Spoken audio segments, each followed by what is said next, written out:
Now at 5, Metro Police call a last-minute press conference after a man died while in police custody. What officers say led to his death and what the man's family had to say after seeing the video for themselves. Plus, a tuberculosis scare. I was kind of scared too. At a local high school. I was about to not come to school. We take you live with reaction from students, and we clear up some misconceptions about the disease. The effort underway to try and get the popular Cirque du Soleil show booted from Mandalay Bay. The rain is over and we're back to sunshine, but don't rest easy yet. More showers on the way. We'll show you when in your most accurate forecast. Now, live, this is 8 News Now at 5. Metro showing the body cam footage from 2 officers after a man suffering from mental illness calls them for help. Minutes later, that man would not be alive. The video clearly shows that Roy Scott suffering some kind of episode. Thank you for joining us. I'm Brian Loftus. And I'm Denise Valdez. Officers can be heard repeatedly saying they were there to help. 8 News Now reporter Shakayla Alvarenga is live at Metro headquarters with tonight's top story. Well, Brian and Denise, police say Roy Scott called 911 to report 3 suspicious men outside of his house. Now, when police arrived, Scott approached them holding a pipe and a knife. No one else was there. In the body cam footage, police told him they wanted to pat him down. Scott became agitated and repeatedly yells, "Leave me alone," while police try to calm him down. Officers believe Scott was experiencing excited delirium, which causes paranoia, agitation, and sometimes death. They also believe that he was on drugs. Scott was taken into a non-voluntary hold so he could get help.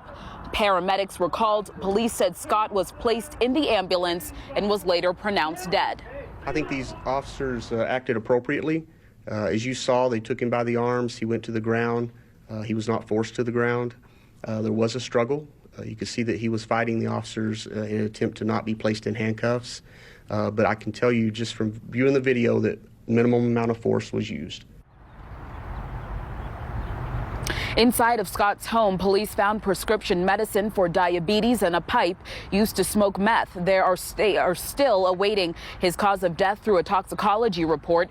We did talk to Scott's family on Wednesday, who doubted Metro's account of what happened. One minute he was moving around, and the next minute he was just gone. I couldn't believe what I was seeing on the tape. It was unbelievable. I've never seen anything like that. Now, the officers have been identified as 27-year-old Kyle Smith and 29-year-old Theodore Huntsman. They are both on administrative leave. Reporting live, Shakayla Alvarenga, 8 News Now. New information tonight on a confirmed case of tuberculosis at Durango High School. Some students received letters indicating they may be at risk of contracting the highly contagious disease. 8 News Now reporter Kristen Drummond live outside the school near Russell and Rainbow with the very latest on the case. Kristen? Brian, CCSD says roughly 200 people, that's staff and students combined at this school, will need to be tested next week. They've been identified as having close and prolonged contact with the person who tested positively for active pulmonary tuberculosis. The Southern Nevada Health District says it started investigating the case mid to late February. The person involved was soon excused from being at the school. The health district and school then worked together to identify close contacts. Today, select students received a letter indicating possible exposure to the disease. Now, they're required by law to take a test, which will happen next Wednesday and Thursday during school hours at no charge. Parents and students were notified yesterday of the active TB case, which caused some concerns. Half the school was panicking, like they had that mask on them and stuff. So I was kind of going around, but then the teachers kind of explained it. The Southern Nevada Health District says there are 2 types of TB, latent and active. Latent means a person is exposed, but the disease is not infectious, while active means the bacteria is replicating and can spread to others. Now, the Health District reports it investigated 59 active cases of tuberculosis last year. Reporting live outside Durango High School, Kristen Drummond, 8 News Now. Now, there are many misconceptions about how TB can spread, so here's a look at how the bacteria is not contracted. According to the CDC, you cannot get it through food or water. You also can't get it by kissing or any touching, skin contact like shaking hands. So how is it spread? The bacteria is only spread through the air, so only you're able to get it if you're around an infected person who happens to cough or sneeze or even just talks to you. The droplets containing the bacteria are then released into the air from the lungs. That's why people who are infected, you often see them wearing a mask or covering their mouths to keep those infected droplets from spreading into the air. Just into our newsroom at 5, the Nye County Sheriff's Office confirmed a Pahrump Valley High School staff member wanted for trying to lure students was captured trying to leave the country. 27-year-old Danny Lisk was captured by police in Laredo, Texas about 2:30 this afternoon as he was trying to make his way to Juarez, Mexico. Lisk was wanted for sending lewd messages through Snapchat to multiple children at Pahrump Valley where he worked. Lisk is being charged with promotion of sexual performance of a minor, luring children, and unlawful use of a minor in producing pornography. And we now know more about the death of a 4-year-old boy. The I-team obtained grand jury transcripts for the case against Crystal Stevens. She's the woman accused of killing Brandon Steckler. He died last July. Stevens was indicted last month for 27 charges, including murder. The I-team also obtained photos from the criminal case, which reveal numerous injuries and downright torture of that little boy. We don't know what was going through this lady's head at the time. It's unusual, it's worse than normal, but at the end of the day, we feel comfortable that she's responsible for causing all these injuries and the ultimate death of this child. Coming up here at 6 o'clock, Clark County District Attorney Steve Wolfson talks about the case exclusively with the I-team. He says prosecutors in his office will meet in the coming days to decide whether or not to seek the death penalty against Stevens. Controversy continues weeks after Governor Sisolak signed a bill requiring background checks on most private party gun sales. Nye County Sheriff today saying she will not enforce the law when it takes effect in less than a year. Politics Now co-host Patrick Walker is here with why this has been so controversial. Well, Brian, the background check law will take effect January 2nd. That's roughly 10 months from now. But Nye County's Sheriff Worley, is already the 4th county sheriff now to say no to enforcing the new state law. Nye County Sheriff Sharon Worley making a statement in a letter to Governor Steve Sisolak. Quote, as Sheriff of Nye County, I agree with Sheriff Watts. I will not participate in the enforcement of this new law, end quote. Worley joins the sheriffs of White Pine, Pershing, and Eureka counties, saying the new background check law creates a burden on law enforcement and that citizens don't want it. And vote no on question 1. Rural sheriffs didn't either, as seen in this ad from the NRA in 2016. Statewide that year it passed by less than a percentage point. 16 of 17 counties voted it down, but it won by a big enough margin in Clark County to carry the measure to a statewide victory. Republican Attorney General Adam Laxalt put the law on hold because it required the FBI to perform the background checks, something the federal agency refused to do. Last month, lawmakers rewrote the bill, instead requiring the state to perform the background checks, leading to 2 days of tense testimony. It's time to get serious about gun violence. It's time to enact the measure that Nevadans voted for. Prohibited persons do not subject themselves to background checks. This law will not change that. One supporter who helped with the effort to pass the measure reacted to the sheriff's letter during a taping of Politics Now. Your reaction to that? I think that's hilarious. And they're going to enforce it eventually. We'll take it to the courts. That's fine. But at the end of the day, it's going to get enforced whether they like it or not. Both Governor Sisolak and Attorney General Aaron Ford responded to the letter, saying they look forward to working with sheriffs to review ways to enforce this law. Well, we reached out to the Nye County Sheriff's Office for a follow-up interview with Sheriff Worley to ask some further questions, but our calls went unreturned. Back over to you. All right, Patrick. Clark County is now accepting applications to fill District 4 State Senate seat. This comes after State Senate Majority Leader Kelvin Atkinson resigned just earlier this week and said he will plead guilty to spending his campaign funds for personal use. You do have until noon on March 11th to apply if interested. The appointee will serve until the election in November 2020.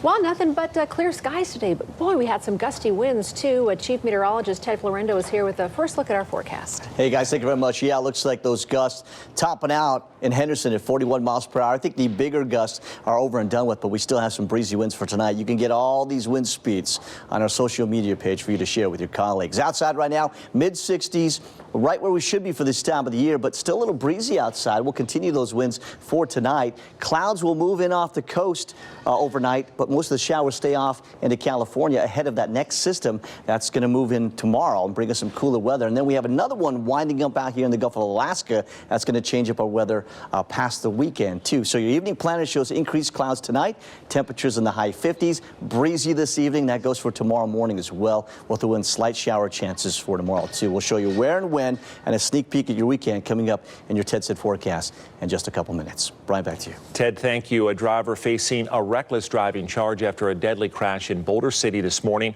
Investigators saying a Ford truck was hit by someone in another vehicle. These pictures from NHP happened after pulling out of a gas station on the 93 near Veterans Memorial Drive. The driver of the truck was killed. The other person expected to survive. Impairment doesn't appear to be a factor, but witnesses telling police the driver of the other car was driving recklessly.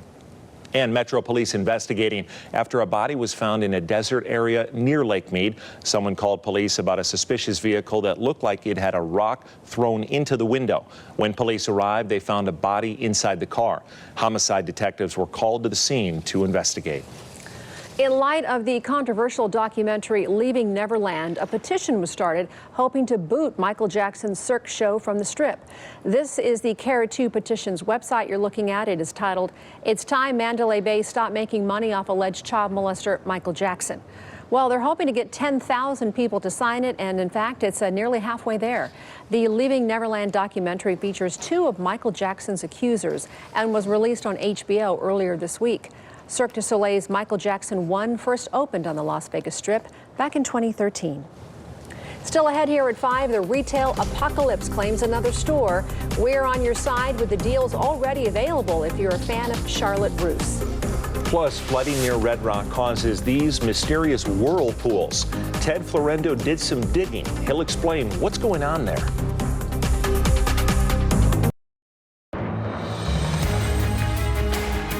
This is breaking news on 8 News Now.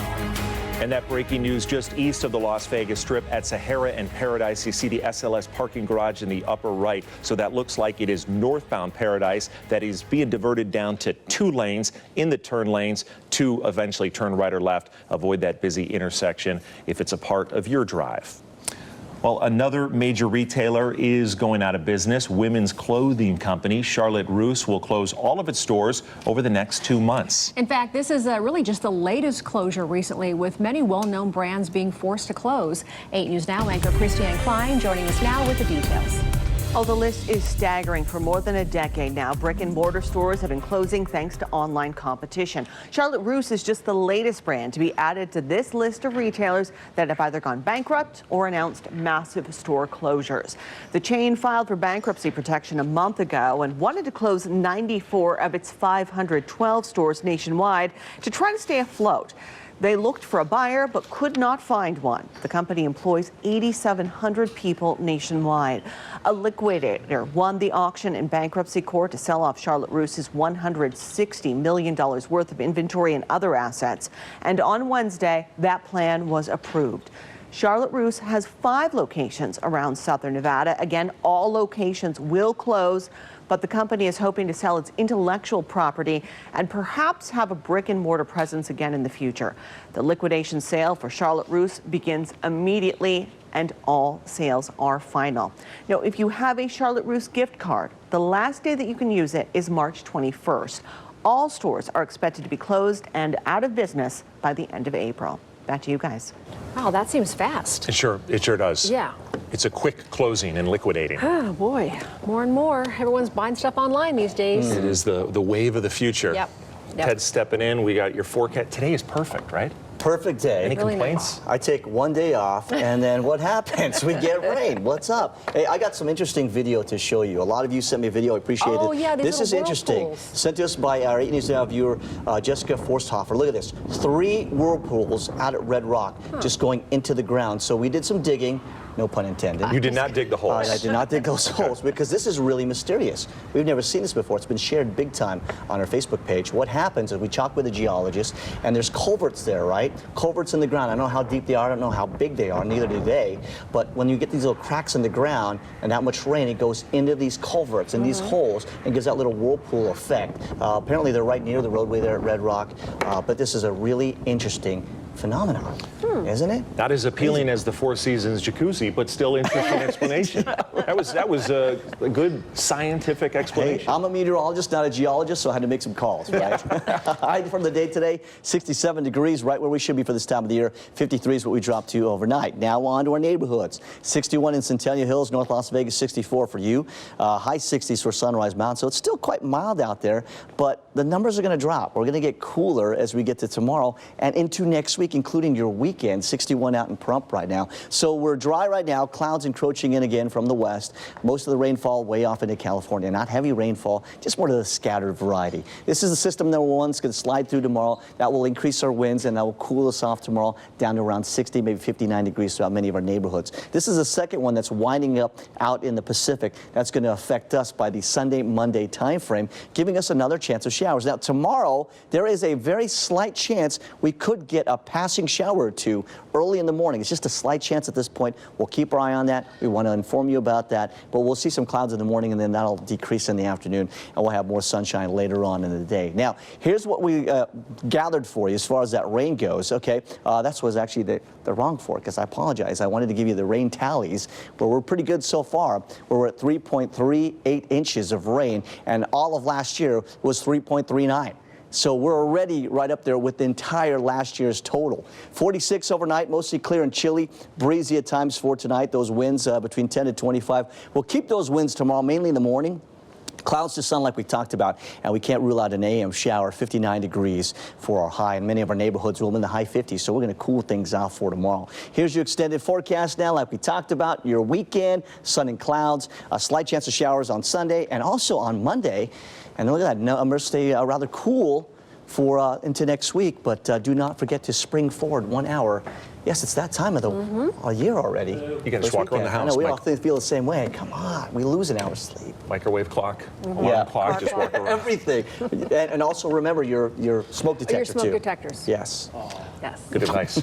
Still to come on 8 News Now, a one-of-its-kind show making its Las Vegas debut tonight. We will feature what makes Fuerza Bruta different from any other acrobatic show that you have ever seen. That's coming up. Then later at 6, how has this wet winter affected water levels at Lake Mead? We're checking in with the experts at 6 o'clock.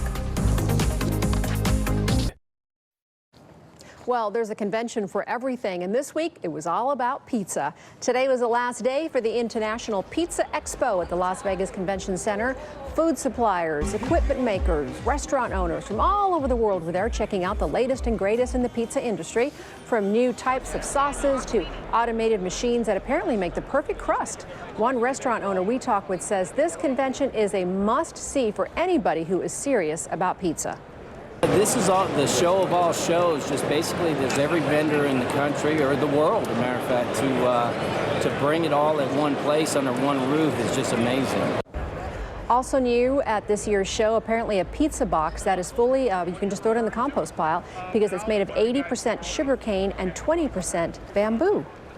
And a new show makes its debut on the Las Vegas Strip tonight.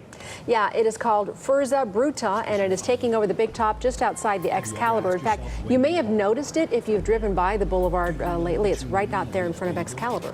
Now, there are no seats in the tent. Guests actually stand for the entirety of the performance with incredible acrobatic performances above the audience, just inches away from people. The first performance is tonight at 7. That sounds cool. We can't go tonight, another time, right? Yes, maybe this weekend.